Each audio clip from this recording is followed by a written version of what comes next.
Hello, everyone, and welcome to the first edition of our podcast here, Sploit. We've got the four heads of the company over here, the C-suite. Yep. We're in Christian's fine basement out here in Manassas, Virginia. That's correct. So we're going to take a little bit just to introduce our company to you guys. Thank you so much for joining us, and we hope we can just give you a little broad overview of what we provide as a company and then introduce ourselves. So if you're on our website, if you follow us on social media, Instagram, you get a little better sense of who we are and what we can do for you. So we'll kick it over to Josh Wells, the CEO, main man. He's got a really awesome striped sweater on right now. And a chain, which I'm super into. I've been trying to wear a chain for a long time. Cuban link. I do not have the guts to wear it. I don't think this is a Cuban link just yet. Oh, man. But, yeah, thank you guys for tuning in. It's a pleasure, meeting everybody virtually, if that makes sense. To kind of tell you a little bit about my background is I've been in cybersecurity for about 10 to 12 years. So I worked in a lot of different categories and concentrations such as engineering, assessments and compliance, vulnerability scanning, project management, and just different avenues in cybersecurity, even including working for the federal government for a large part of that time as well. My educational background is I got my master's degree from Southern New Hampshire University in cybersecurity engineering, obviously. And I got my bachelor's degree from Southern New Hampshire University in business management as well. What got me into cybersecurity is just like my real analytical mind, and just I really love the problem solving that comes along with cybersecurity. Each day you're trying to solve a problem by letting out fires or mitigating different types of issues or vulnerabilities or threats. So with that being said, I really love this specific field because it places me in a position where I actually have to do my due diligence and see what I have to, mitigate and, just solve problems for large and small businesses. And I think that's the concept that we actually adopted to is, really to help out these small businesses in the same manner that these large businesses are actually getting helped out as well. So our whole thing and our whole concept is just about cybersecurity and, really, really helping people out as far as, managing their data. So Josh, you've designed a lot of websites. Our website looks dope. If y'all have not checked it out, it looks awesome. It's also got the Steelers colors, which kills with me. It's pretty dope. It matches all my home decor. Where did you get this web design talent? What's your experience? How'd you get there? Because to a guy like me, that is super impressive. I've been very impressed with the graphics, with the web design. How'd you get there? So honestly, I am not a web developer or web designer at all. I'm strictly a cybersecurity guy as far as like managing data and making sure it stays secure. But I do have a creative mind when it comes to like different types of developments as far as like websites and stuff. But the great thing about that is GoDaddy has features where it's pretty much is plug and play, drag and drop as far as like creating the features and stuff like that, which made it a whole lot simpler. But it's easier when, obviously we all have this vision, and when you have a vision, you can put stuff into place, and it makes things that much more simpler, So with the whole concept of the web development, GoDaddy did a lot of help for me. So you pitched this idea for Sploit to Paul first. You and Paul had some friends. Your wives are friends, right? Yeah, our wives are really close, and then me and Paul became super close. But every time me and Paul met up, it's like we had a good time. We ate, drank, talked about business. And we was at a point, Paul came to me one day. He was like, you know what? We got all the pieces that we need. We have the talent that we need. We have the mindset. We have the skills. Let's create our own company, let's go ahead and build off of like what we already know, and we see all these other companies and stuff actually, they're benefiting from utilizing, their whole business model and the people who are actually in their business. And we're like, man, we can adapt that same concept and do it ourselves, So every time I met up with Paul, we will constantly talk about this until we actually, pulled the trigger. So Paul, let's kick it over to you. We keep picking your name up here. This is Paul. So Paul is infamous for the rest of the party's going on. You've had a drink or two, and then Paul goes, "Hey man, what do you do for work?" And all of a sudden Paul is pointing me to a conversation about work, about how to make some money on the side, about the stock market that he treats like his video game now. That he sits there and instead of wasting his time on the video games, he's over there just trading, buying, selling, options, everything else. So definitely, Paul, bro. Tell us a little about yourself. Yeah, man. Yeah. So I went to the infamous, Norfolk State University. Well, I should say the famous Norfolk State University. But most amazing time of my life, right? College, right? 4 years, studied computer science, got my bachelor's degree there. Also pledged Alpha, A5. And then, on to grad school, got my master's in computer science as well. So cybersecurity then was, to me, it was a new topic, It was something I was always curious about. We had computer security. We had a computer security course, right? So we jumped into that. We learned a little bit about, network defense, learned a little bit about networking in general, but we never really dove into hacking. The stuff you see on TV, the Matrix, the red pill or the blue pill, right? That's the stuff that I always wanted to get into. But my school didn't really dive into, that stuff at the time. So, fast forward, jumped into the workforce, right? Learned how to become a cybersecurity engineer. And then they started creating this thing called a red team. And they were like, yeah, man, we're going to teach you how to hack and break stuff. So I dove into that. And before you knew it, man, I was just going on a rampage throughout the world, breaking all types of equipment and teaching people how to fix it. And I got paid for that for 7+ years. And it was amazing. It was amazing all the way up until I was doing 16-hour days sometimes. And I was like, you know what? I might want to try something different. So I left and started my own company, Capital Films DC, which is a whole segue of it. It's into a different direction, right? So we're a film production company in photography. And now we do a little bit of all types of stuff. We're into event planning now, right? One day I want to own a venue. But so entrepreneurship, right? So that was my major break in entrepreneurship. I love it to death. I no longer have steady income, which is why I love the stock market, man. And yes, I do play it like a game every day, and I make money. But I am not, I don't place random bets or anything like that. I am addicted to just learning. So I dove into, YouTube. I read a couple of books. Jim Cramer's Get Rich Carefully. That's one of my favorite books. Really just learned, everything about the stock market. Still learning every day, but I can say that, hey, I've made a lot of money. So from there, me and Josh, like we talked about, right? We love cybersecurity. We were like, why? What's the point of having all these skills if we're not going to use them, right? Because I no longer work in the cybersecurity field, but I don't want to just forget everything I learned. So we decided to start a company, and it's been amazing. Literally, we've been planning this for a year, right? We jumped in. Of course, Micah, Christian came on, right? We all know each other. Of course, we're going to get into that. I don't want to tell everybody's story. But yeah, man, that's pretty much it. Did I talk too much? No, absolutely not. No, I thought it was good. great. Paul has been twisting my arm to get me involved in some sort of business venture since I met him. So Kelly and Melanie, our wives, are really great friends. And they were in, Paul recorded our wedding, actually. That was your first video for Capital Films. Bro. So Paul owes me some royalties, I think. Because That's fair.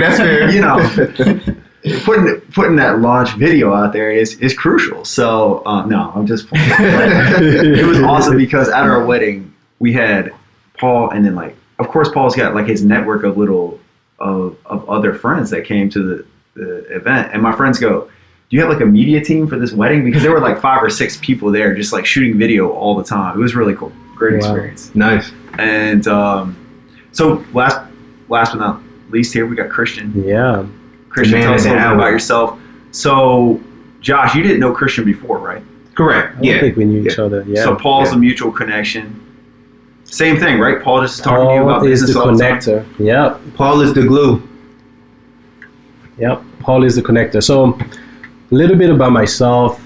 I grew up in West Africa, in Benin and Burkina Faso. Kind of crazy how I even ended up here in the U.S. What's the capital of it was Burkina Faso is Ouagadougou. So I told you this before. I took the history of Africa in college, and I had to memorize and spell correctly all the capitals of Africa for every country. Wow. It was hard, man. Huh. Yamoussoukro. Yamoussoukro, what's that? Well done. The Ivory Coast. I've forgotten so many of them. But anyway, so every time someone says a country in Africa, I'm always trying to think what the capital is. So. Yeah. Anyhow, so I've always been a technologist. Technology has always been the heart of everything I do. And the story started when I was 13. My older brother, he's like 9 years older than me. He shows up one day at home, and he brings one of those old Pentiums, and then he opens it, and just my eyes lit up. I've never seen anything like this. That was my first time seeing a computer. And think about it, I was at the time in a third world country. There's not a lot of computers there, maybe VCRs and old TVs. But, first time seeing a computer, I just was like, wow, I want to learn everything about it. This is where the fire lit up. So I ended up researching who created computers. I learned about Bill Gates, and I was like, I want to do exactly what he did. And I want to become the richest man on earth. That was my ambition back then. And things worked out. Fate, my dad at the time used to work at the U.S. Embassy, and, they gave him a big gift. They said, thank you for your service. You can bring your whole family over to the States. So we ended up just showing up here.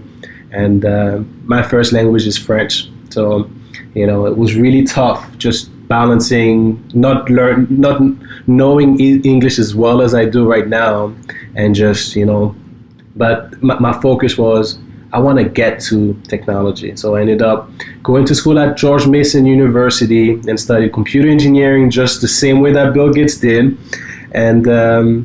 It kicked my butt big time. I didn't know what I was getting myself into. I thought it would be a piece of cake, but...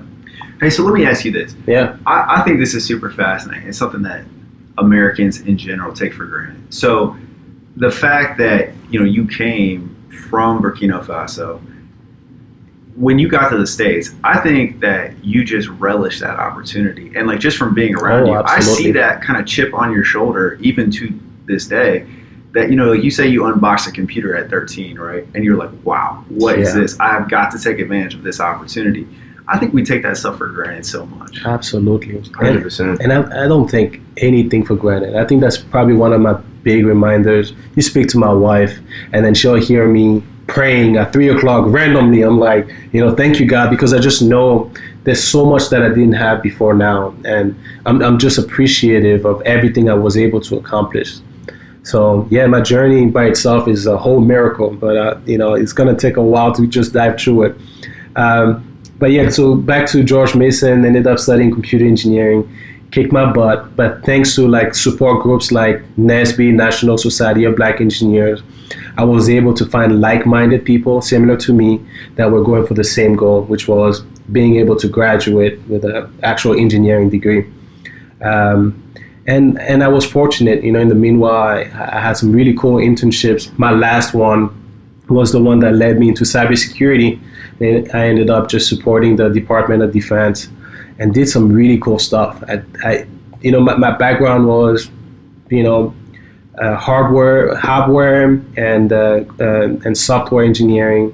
I didn't know anything about hacking. I didn't know anything about cybersecurity. And, I ended up in the basement somewhere, and they said, you're going to be working for the red team. And I said, what does the red team do? And everybody started laughing. They said, you will see, And, red teaming is a form of ethical hacking, and it's really just based on simulating real-world adversaries. And, ever since this internship, my whole focus has been offensive security and red teaming. And I've learned a lot, and I ended up just loving cybersecurity by itself. I wasn't a security minded by design. I was a technology guy. I would be the person removing the viruses from your computer. But now I ended up seeing the other side of it. How do you end up creating those malware? How do you install it? How do you create persistence? And I ended up learning so much from there. And bounced around in the industry, and I worked for a few other companies. And Paul, here in the room was the person that shot my wedding as well. I think I was your third or fourth customer, so you also owe me royalties there. Hey, what my royalties So Paul is shooting my wedding, and I was like, so what do you do? And he's like, I can tell you. And he starts chuckling, and that's the chuckle that I know because this is the industry in which I am. And he's like, I'm an ethical hacker, pen testing, this stuff. And I was like, this is what I do. He's like, no way, really? And we both look at each other, and we ended up doing the same thing just for different agencies, and it was really cool. And fast forward, so there's something called intentionality, meaning there was always this thought in the back of my head that, like, I know I want to build a business one day. And I was like, a good person to go into business with would be someone like Paul because he's driven, he's a natural entrepreneur, and he's cool, And flash forward a few years, he reached out to me and he's like, hey, Christian, I'm starting this, with a few other friends. Would you be interested? And we kicked it off. The mission was exactly the mission that I had in mind. The mission of Sploit.io is to serve small and medium businesses and just regular folks and provide enterprise-grade security to like just everyone, because everything is becoming digital, and the need for security is for everyone now. The same way that you have a computer, you need to have security on that computer. This is what I do, and I'm the Chief Technology Officer for Sploit.io. So I forgot to introduce myself. My name's Micah Wright. I'm an attorney. Took the Virginia bar in 2014. One of the worst experiences, but also one of the most gratifying experiences, taking the bar exam. I kind of want to take another one now that I've been for a couple of years. Wow. I did civil litigation for a year down in Roanoke, Virginia. Shout out to the old Southwest Virginia Club down there. And after that, my wife and I, Mel got a job up here in DC, and so we came up north to Northern Virginia. I started working in the government sector, negotiated some awesome contracts at the F-35 with buying engines for the F-35. It's our latest, greatest fighter jet system that we have. It's got some awesome technology. That was an awesome job, probably the funnest job I've had. They just threw us to the wolves with a couple of big government contractors and just said, hey, go drive these people crazy and save us some money in the negotiation. Next, I started transitioning over to DARPA. I worked at DARPA for a short period of time, and then I now work for myself and try to consult clients on government contract procurement processes and help them through the process. Super excited about the opportunities that this company is going to have, really servicing some of the small to medium-sized businesses here in this area that have to be concerned about cybersecurity and third-party assessments because of the sensitive data that they're holding for the government. I think that's going to be an awesome opportunity for us to provide custom, tailored solutions for companies that don't want to lock down their systems or lock down their productivity and just need custom solutions tailored. I think this team is going to be able to go out and provide those solutions with the end user in mind. So we can provide some things that, just your standardized cybersecurity companies are not going to be able to do. We're going to have the flexibility to come in and really make sure we work with you to develop a tailored solution. My role here at Sploit is to really just look out for legal compliance in the cyber field, negotiate contracts, also help write some contracts, learn what the heck's going on from these nerds that work in cybersecurity. Yeah. I often am sitting here, wondering, okay, practically, what is the biggest threat to your typical, average citizen that's out there just using this computer every day? So go be anyone who wants to take it. I would say the biggest threat comes to just losing personal information. Think about it. Any regular user, their most sensitive, we call it crown jewel. So their most sensitive digital asset is their email. And most people have a lot of sensitive information in email. And they don't usually care about it. Think about it like you want to scan your driver's license. Your driver's license is in there. You want to scan your passport. Your passport is in your email. You know, social security, tax records, all of that. And that's the main reason why hackers go for it, because it's just a treasure trove of all this personal data that can be used to steal your identity and you know, end up just for money. You know, it's for monetary purposes. And so most people, the regular individual, doesn't necessarily care as much for security. But I think, especially in our age, you know, 2021, this should be top priority. You know, protect your data at all costs, and you'll be fine. You know, no one is going to steal your identity. When we translate that question over to small business, so if you're a small business and you're out there, and I worked in a couple small businesses before, you know, landing jobs up here in the DC sector, where we're all in the primary business in Nova is going to be federal defense contractors. Right. Mm-hmm. So most of them have requirements to get third-party assessments on their infrastructure, on their IT infrastructure. But there's tons of small businesses out there who don't have that protection built into their cloud backup, into their, you know, they don't have any third-party assessments. They don't have cybersecurity focus at all. So when we translate that question, what is the biggest threat to those small businesses? Can any of you guys talk about what is the big threat?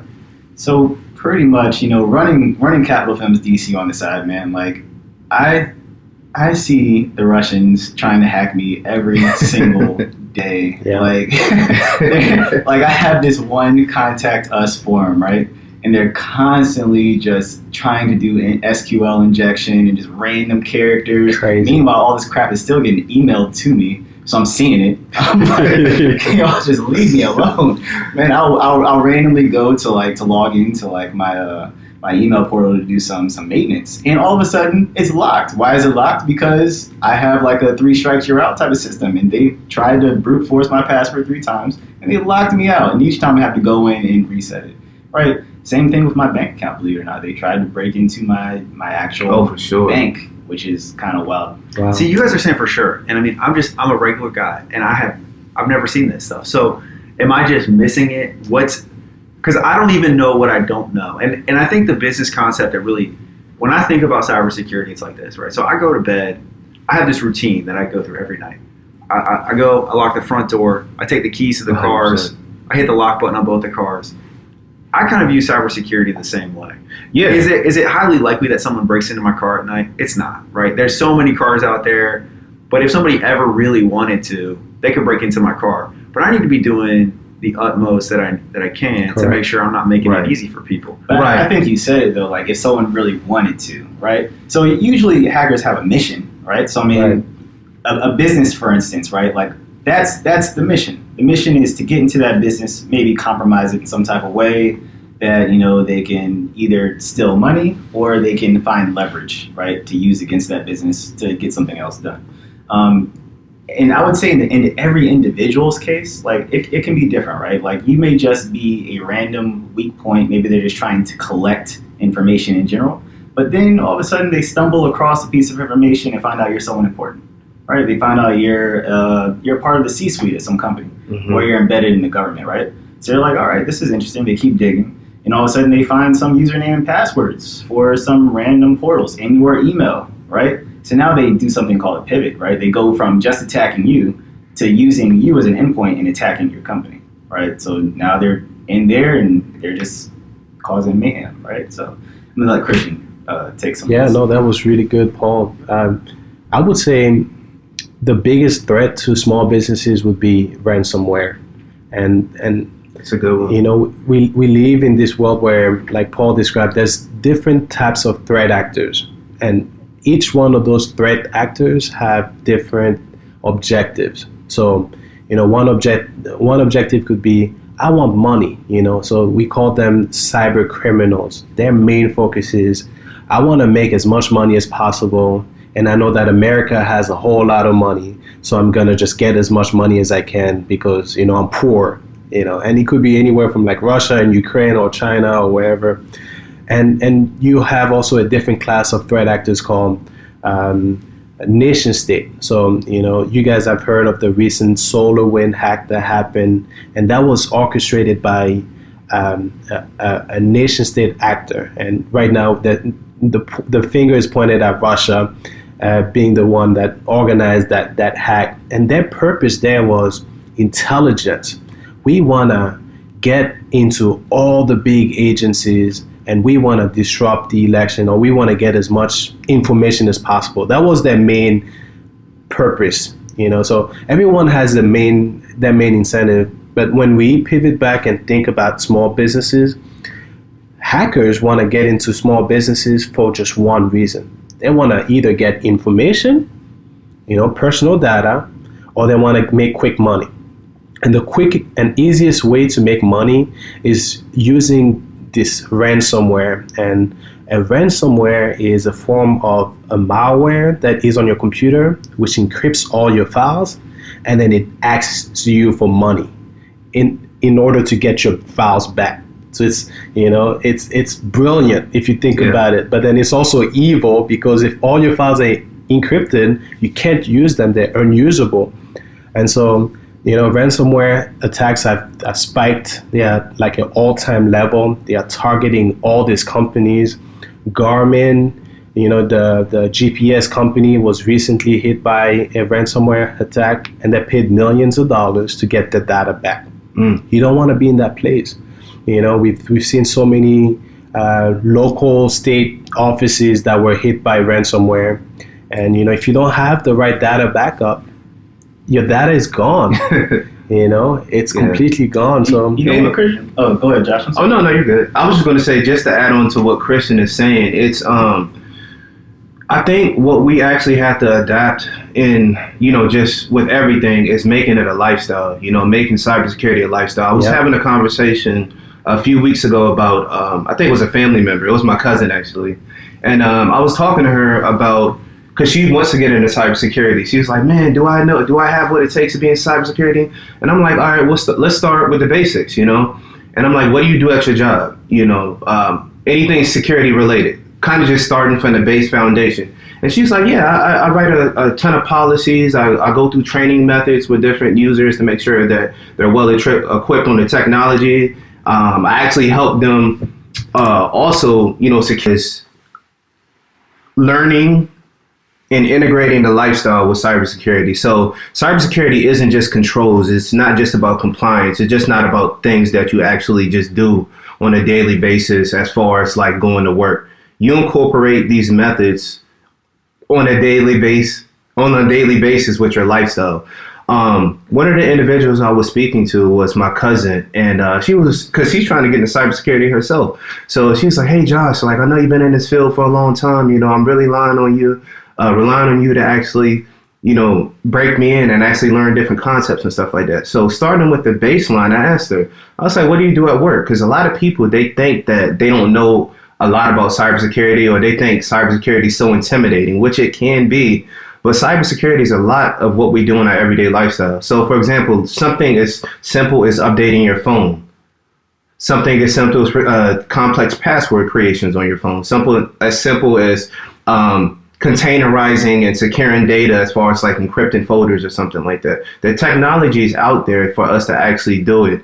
And I feel us as people, we have to adopt that lifestyle. And you can never mix cybersecurity with convenience. Anytime you implement cybersecurity into your lifestyle, you avoid the convenience part. So whether that's logging in using two-factor authentication, that takes a long time. I don't feel like getting a token to my phone. That creates more security. And cybersecurity, it's not saying that you're 100% secure and you're always just going to be protected by everything. It's saying that we have these standards in place to protect you in case of an incident or to lessen the impact of an incident. So when you have these measures in place, if something happens, it's less likely to occur with you or your business or anything that you solely own. But getting back to my cousin, she actually she works in the nursing field, but she does a lot of different types of cybersecurity components, such as, training users, working with different types of policy, making sure people log in and out of the systems. All of those play a part in cybersecurity. And a lot of people really think that cybersecurity is just this overarching, just intimidating, like crazy, just concentration. But there is a time and place for that, and it does get complicated. But cybersecurity should definitely be implemented as a lifestyle that we practice every single day. And I think that's the main way we can actually, educate people and help them stay safe in this environment. So I was thinking about this the other day. Do you think that we're going to get better at this as a society, or really better at technology as a society? Because I always knew more about technology than my parents, like just as a basis of how they grew up and how I grew up. Like I had a computer when I was 5 years old, and I'm in there playing like golf games. Like I remember playing golf video games. It was like the stick figure. And I think that we're going to continue to get better at this. And actually one of the things I was watching my daughter play with her iPad the other day, and I'm like, man, I got to know more about technology than my kids because I want to understand what they're doing. So I think that's something that's going to be super interesting to watch as in our society. Because my daughter is 20 months old and she's sitting there flicking through videos on YouTube already. Yeah. And I call her a serial skipper, right? She only watches any video for like 20, 30 seconds. Same with mine as well. Yeah. But I think that's going to be fun. And like you're talking about these security protocols, and sometimes like I just don't want to set it up because I'm too lazy. Like, but I think you're right. We need to ingrain these habits, that we need to have better passwords, all this better stuff. And we've gotten better technology, right? So like, how does a Face ID, is that more secure than a passcode? It's got to be, right? It is. Fingerprints? It's almost like 1,000,000 times more secure than a... Yeah, right. I mean, the more you take out of a human's hands, the more secure it's going to be. Right. Because people make mistakes. Yeah, that's the problem. I mean, I think our technology is going to get better on some of the security aspects. Yeah. Definitely. I mean, I think getting hacked, what type of experience is getting hacked, right? Like, that's such a one-off experience in most people's lives, right? Like, most people, they're every day, they get on their computer, right? They browse the internet, they download whatever they need to do, they get off, they go to work, they get something to eat, right?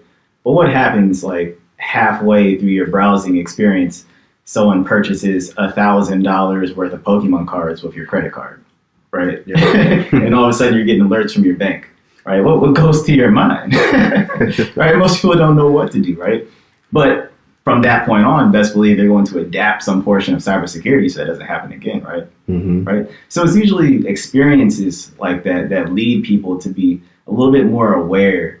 But what I think is going to happen is these experiences, these one-off experiences, are going to start happening a lot more often because this is a trend. Just like a trend on TikTok, right?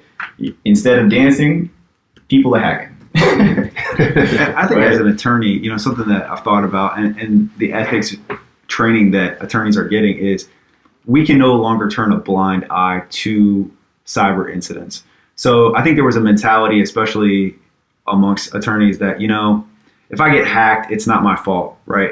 I haven't done anything ethically wrong, but the Virginia bar at least has come out and said, no, you have to proactively learn this technology. Mm-hmm. You can't just say, I don't know what's going to happen, I'm just going to operate without any cybersecurity protection. The bar has actually come out and said, no, you need to take the steps to educate yourself and learn how to protect your data. So the onus is no longer, you can't say, well, this is just a third party, I didn't have anything to do with this. You actually have to take some steps to provide some security and some protection for your clients. And I think that's something we're going to see a bigger trend toward. What happens if you don't?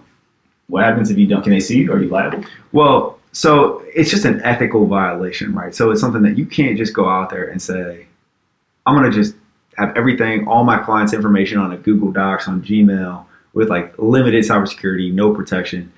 If you know that you're leaving yourself vulnerable, you can't operate on an open network, right? And the unfortunate thing for, I think the average person, and I think you guys have to understand that I view each one of you as way more knowledgeable about the technology behind this stuff. And I mean, I'm a millennial. I've used computers a long time, but I didn't really care, right? It's just not something I really am concerned about. And so when I had to go and take some protections to make sure I have cyber or data protection in place or backup in place, that stuff just wears me out. You know what I'm saying? I don't want to do this. I don't know how to do this. It's not something I do every day. That's a good point. That's a good point, Micah, because a lot of what these companies are adopting is a mitigation plan, and all of those are mitigations. And mitigation actually means the action of reducing the severity, seriousness, or painfulness of something. So cyber awareness, different types of controls, scanning, continuous monitoring, all these methods. It's not saying we're going to 100% cure this or 100% protect our data. It's a mitigation plan to say that, hey, we actually have this in place. Our employees are actually trained. They know what to do in a situation. Now, to Paul's point, Paul brought up a good point as far as like human error, and humans do make a ton of errors. But at least with making that error, we can say, hey, we educated these people on this. We may need to do a better job next time, but we're actually moving in the right direction as far as technology and educating people in technology. And I think even with the whole concept of, small businesses, a lot of I remember there used to be a concept of, oh man, small businesses, nobody's actually looking to hack them. They're looking to hack the enterprise businesses. I think those days are far gone, and even that concept is far gone, because the small businesses are the most vulnerable businesses. And what fascinates me about cybersecurity is turning on the lights. A lot of people don't know what's actually in their environment until they turn on the lights. So imagine having all the lights off in your house. You walk in, you can't see anything. But one by one, if you go turn on the lights in the living room, go turn on the lights in the bedroom, you'll start to see things and things become visible to you. In cybersecurity, it's that same concept of you can only control what you know. A lot of people have floating data, floating infrastructure that's insecure, legacy assets. I mean, just crazy things within their environment.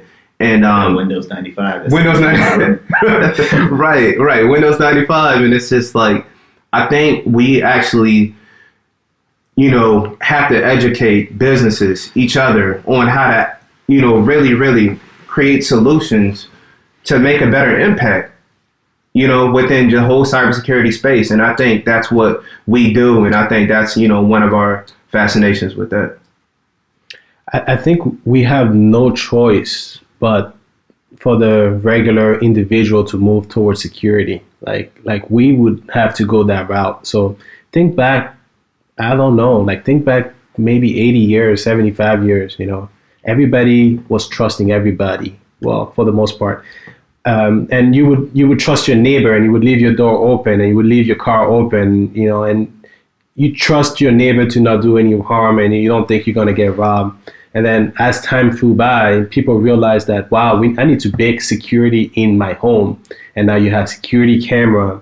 And now in this age right now, you have, Ring doorbells, that always monitor your stuff. And so people are aware that I need to secure my home. I need to lock my cars.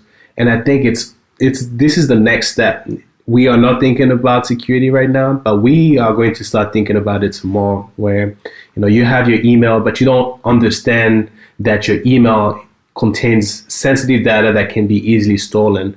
So you'll start putting the same locks on it. You'll start changing your passwords the same way that you change your key locks when you know that someone broke in. It will be the same thing there.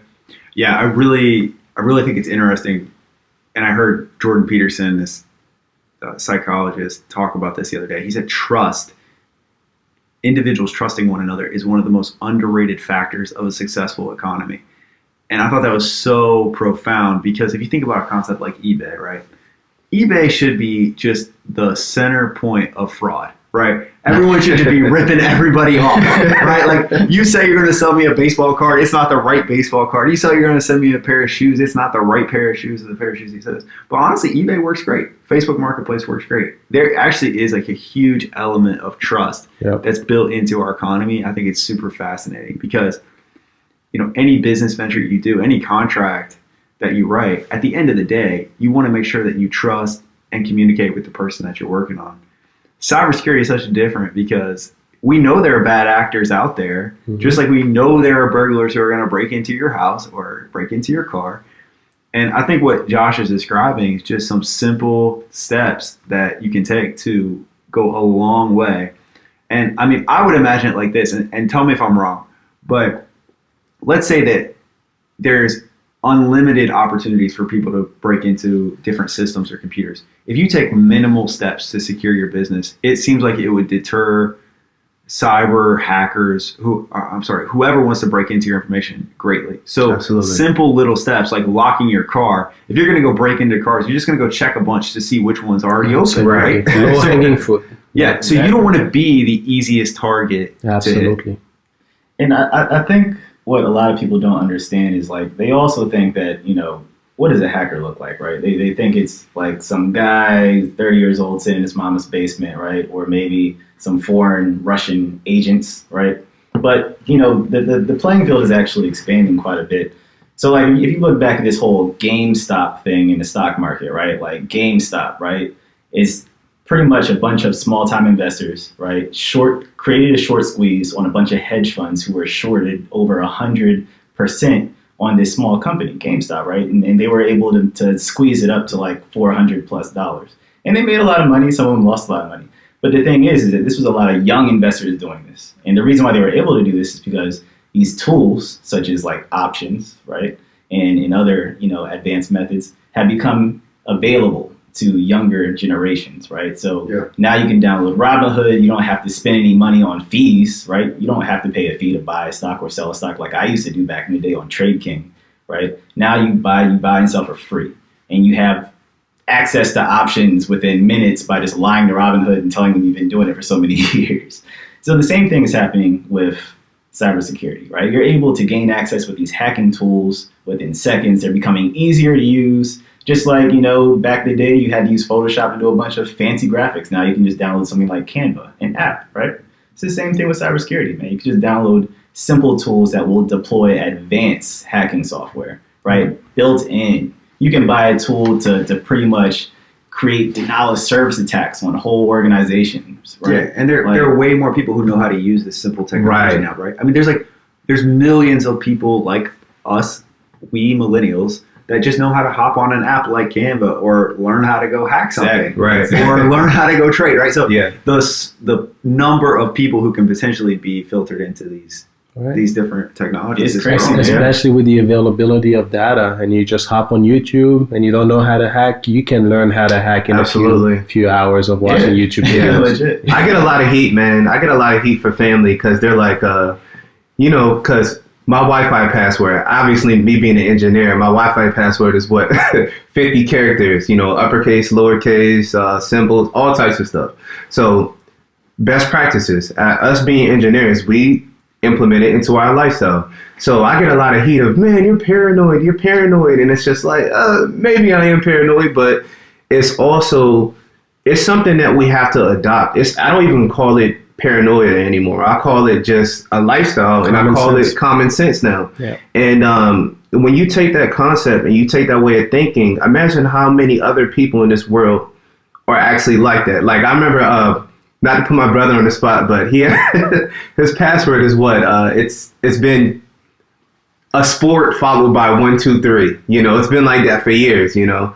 And, you know, they have different types of technology online where you can actually see where a password's actually been breached.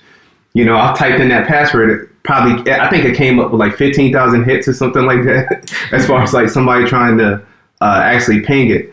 But, I mean, with that whole concept, man, it's just that I think we have to avoid that whole concept of being relaxed, and we have to go into a new perspective of just making more common sense. And even if it is paranoia, then it's paranoia. You know what I'm saying? I'd rather be paranoid and safe than, you know, kind of just wing it and then have, you know, my data potentially infiltrated, you know? So we talked a lot about what the problem is, how these problems are evolving and changing, and sort of how this problem is going to be becoming more and more of an issue going forward. So what can Sploit.io do to help your average small business, your average person with a lot of cloud storage? What can they do? What can Sploit do to intervene and provide a good service for those customers? So I'll go ahead and kick this off. You know, as millennials, right, like we're all starting to realize, you know, we're all starting to become aware of all the different I would say opportunities there are out there, right? Everyone's got a side hustle now. Everyone's trying to do something, right? I got a million different friends selling a million different things, right? All trying to become billionaire CEOs by the age of 60, right? So it's like, well, everyone is doing all these things, right? They're looking for different resources that'll help them out, right? Everyone's flocking to like Google Drive, for instance, right? Or, they're just taking all this data and sticking it on mobile hard drives and sticking it in their closets, right? So one of the things that we wanted to attack was just like cloud storage, for instance, right? I mean, because it's expensive for one, right, to store terabytes upon terabytes of data in the cloud, right? Especially when you're talking about like something like Google Drive, right? It's expensive for the everyday person. When you start talking about, high data processing and things like that, it gets a little cheaper for larger companies. But for the everyday person just trying to store tons of data, it can get expensive. And as a videographer, I can tell you, like, I don't really have a whole bunch of storage in the cloud for my video stuff. A lot of it is on mobile hard drives until we created this product, right? So we have a product called Sync.io, where we provide unlimited cloud storage on a private cloud at that, to end clients. And our clients can then split their account apart and have anyone working with them, such as their contractors and maybe their employees, right? They can also be on this cloud and have multiple sub-accounts, right? Where everything's fully secure on this private cloud. They can then create shares, right? And they can work on documents together, just like a Google Docs type of operation, right? And literally, they can just push anything they need at any point from any device, whether it's mobile, their laptop, right, to the cloud, right? They can collaborate on different efforts. They can even extend share links to have other people help collaborate as well. So this is just, one of the things we're trying to address is just the affordability of cloud storage. And we do it in such a way that we can provide unlimited customer service as well. So we try and provide the best customer service we can at any point needed in time by our customer. I mean, have you ever tried getting in contact with Google? I don't think anyone's trying to get in contact with Google. Like, Good luck. Good luck on that. I think that's a great point, is that not only is Sploit going to have this tool available where you can access, and upload things to the cloud, but we're also going to have folks, talented people who do this all the time that can help you set up what you need. And so that's kind of, to me, like, the cloud storage is one aspect. What do you envision as Sploit's other key services that we can provide? I think kind of just piggybacking off of what Paul said is the price point. The price point has been super heightened as far as in this industry today. Enterprise businesses, they win because they have the money to actually buy these products and buy these resources, these services, and as such. What we want to do is we want to create tailored solutions utilizing our services. So right now we provide risk assessment, vulnerability management, as Paul mentioned, business continuity and cloud backup, tabletop exercises, cybersecurity training, continuous monitoring, and patching and endpoint protection through our vendor. So what we're trying to do is we're trying to actually display, and we want these companies to actually know that we care, and we want to tailor these products or tailor these services based off of their specific needs. I know sometimes when you get services out of the box, it's pretty much packaged to meet everybody's needs from a financial standpoint, from a configuration standpoint, a technical standpoint, anything you want to kind of label it as. But what we specifically want to do is we want to tailor it and make it fit the scope of your business. Now, if you already have endpoint protection, or if you already have all these other things in place, we don't want to override you and sell you on all of the products that we have. We want to make sure what we have fits into your environment from a price point and from a technical point as well. And we want to see the small businesses win. We want to see the large businesses win. And we want to see everybody happy and secure at the end of the day. And it's definitely possible to actually, fulfill that goal. Definitely. I think that a lot of new business owners don't realize how much their vulnerability surface expands, right? When you start a business. When you start a business, you're downloading all this software, right? You need software for everything, right? You got your media stuff going on. You have the root of what you do going on, right? But the more software you download and install, right, the more vulnerabilities you can be creating, right? And like monitoring for this is often extremely expensive. It's not something that the everyday business owner can, often afford, right? A lot of these services are reserved for like your Fortune 100, your Fortune 500 companies and the government, right? So these are some of the things we want to be able to provide to our clients. And we also have software, amazing software that can provide insider threat protection, endpoint protection, right? We can actually like monitor the directories for new and malicious files on your computer, right? We can provide all of this at a very affordable price to the average consumer, right? So if you're out there today, you got a small business or you're a medium-sized business and you say, I need to go make sure that I've locked my doors, that I've checked on these things, contact us. We can provide a free vulnerability scan, come in, do a quick assessment of you and just walk you through what our company can provide. We promise you that we will be dedicated to providing a customized solution that's not going to burden your business. Instead, it's just going to provide the right level of security to match your risk, your needs. And we'd love to hear from you guys. What should we call this podcast? Do we need a name for this? Or I think we do need a name for it. I think so. So maybe if you have names out there, you're listening, hit us up on Instagram, Facebook. Let us know what we should call this podcast. Hashtag Sploit.io.